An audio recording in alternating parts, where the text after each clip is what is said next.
Assalamualaikum warahmatullahi wabarakatuh. Kembali bersama channel saya Faisal_Jasa_Vector, channel yang memberikan edukasi soal hukum, sosial, dan politik.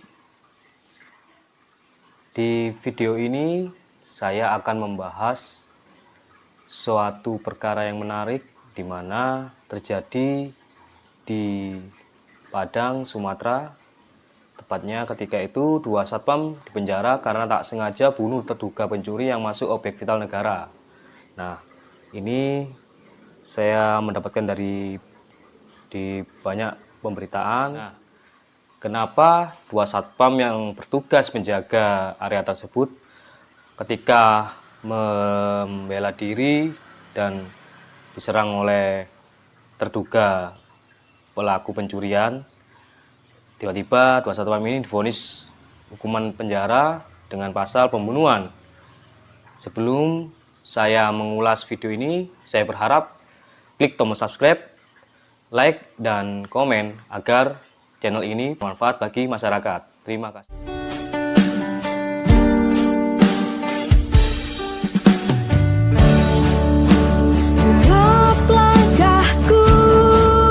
Di dalam pemberitaan ini, dua orang satpam yang bernama Sulistiono dan Effendi Putra, dua orang petugas satpam di Kota Padang, divonis penjara karena sengaja membunuh adik Firdaus, terduga pencuri yang masuk di kawasan Pelabuhan Teluk Bayur.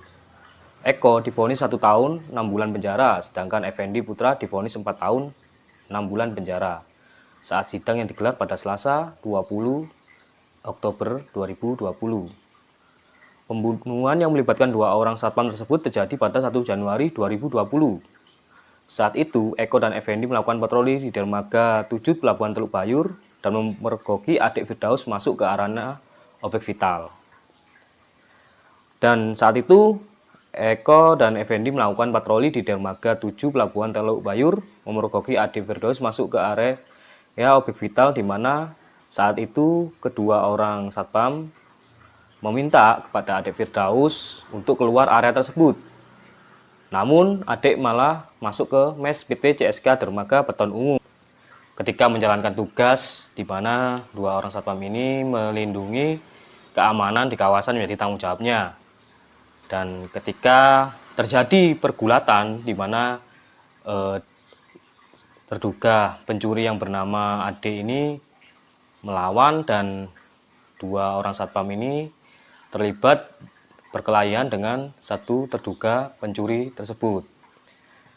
Nah, ketika terjadi perkelahian, akhirnya Ade mengembuskan nafas terakhir, di mana dua satpam ini tengah membela diri karena terduga pencuri ini membawa senjata tajam. Nah, apakah hal ini merupakan sebuah kejahatan atau hal yang tidak disengaja? Apakah ada pasal di mana seorang membela diri tidak bisa divonis atau dijerat dengan pidana? Sebelum saya mengulas lebih dalam lagi dan lebih jauh lagi, saya juga akan flashback sebuah perkara di tahun 2018, di mana ada dua pemuda yang melawan begal di Bekasi dan dapat penghargaan dari kepolisian.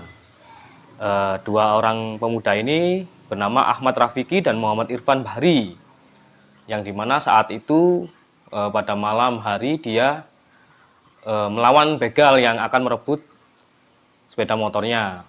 Dan ketika perlawanan, si dua pemuda tersebut berhasil menaklukkan, karena dua pemuda ini bisa membela diri dan juga ahli bela diri.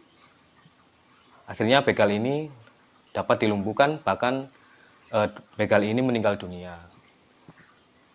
Namun dua pemuda ini tidak ditahan atau dipidana, melainkan dikatakan dua pemuda ini adalah di saat pembelaan diri. Nah, apakah pembelaan diri ini ada di pasal Kitab Undang-Undang Hukum Pidana? Saya akan mengulasnya, buka di pasal 49 ayat 1 Kitab Undang-Undang Hukum Pidana, di mana tidak dipidana barang siapa melakukan perbuatan pembelaan terpaksa untuk diri sendiri maupun untuk orang lain, kehormatan, kesusilaan atau harta benda sendiri maupun orang lain karena ada serangan atau ancaman serangan yang sangat dekat pada saat itu yang melawan hukum. Artinya di saat seseorang terancam, pasal 49 ini berlaku apabila seseorang tersebut melakukan pembelaan diri. Nah, apakah ini juga berlaku untuk dua orang satpam tersebut? Sebelum saya mengulasnya lebih dalam, saya akan flashback lagi di perkara yang lain, di mana terjadi pada tahun 2020, di mana pemuda atau pelajar yang bunuh begal. Nah, ini pelajar ini sempat mendapat ancaman hukuman seumur hidup pada saat persidangan. Namun karena melihat sisi dari seorang pelajar ini masih di bawah umur, atau meskipun sudah menginjak 17 tahun, pemuda ini mendapatkan pembinaan atau vonis 1 tahun pembinaan di pesantren. Dan akhirnya pemuda ini juga berharap bisa melanjutkan kuliah. Nah, kita kembali ke topik permasalahan tadi, di mana dua orang satpam yang ditugaskan melindungi dan mengamankan area tersebut ketika diserang dan diancam, mendapat ancaman lah. Dua satpam ini membela diri dan berhasil melumpuhkan, bahkan si pelaku atau terduga pencuri ini meninggal dunia.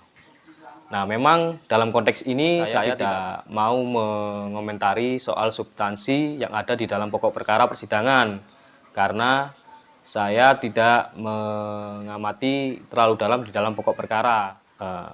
Mengaitkan ini dengan kasus yang terjadi dua orang satpam yang divonis 1 tahun, 6 bulan, dan 4 tahun. Nah, apakah ini bisa berlaku seperti halnya dua pemuda yang berhasil melumpuhkan begal karena dua pemuda ini sanggup pandai bela diri, sedangkan security ini sebenarnya di dalam tupoksinya dan tugasnya adalah menjaga keamanan di sekitar area yang dikatakan adalah aset negara. Nah, merujuk di pasal 49 ayat 1 Kitab Undang-Undang Hukum Pidana tadi, saya akan menggarisbawahi di dalam pasal 49 ayat 1 Kitab Undang-Undang Hukum Pidana tadi, saya akan menggarisbawahi di mana barang siapa melakukan pembelaan karena terpaksa untuk diri sendiri maupun untuk orang lain, kehormatan, kesusilaan, atau harta benda sendiri maupun orang lain. Lah, ini yang harus dibawahi, di mana harta benda sendiri maupun harta benda orang lain. Nah, security ini di dalam tugasnya sebagai keamanan, dia menjaga keamanan dan harta benda milik orang lain atau subjek hukum, badan hukum, yaitu aset negara. Di dalam ini aset negara yang harus dijaganya. Nah, akan tetapi mungkin majelis hakim mempunyai pendapat lain, yang dimana equality before the law atau hukum harus ditegakkan tidak pandang bulu.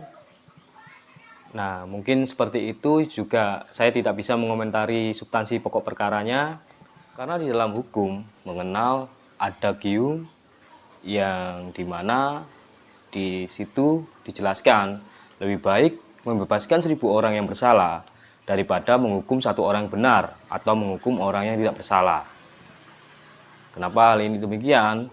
Jangan sampai ada penghukuman bagi orang yang tidak bersalah.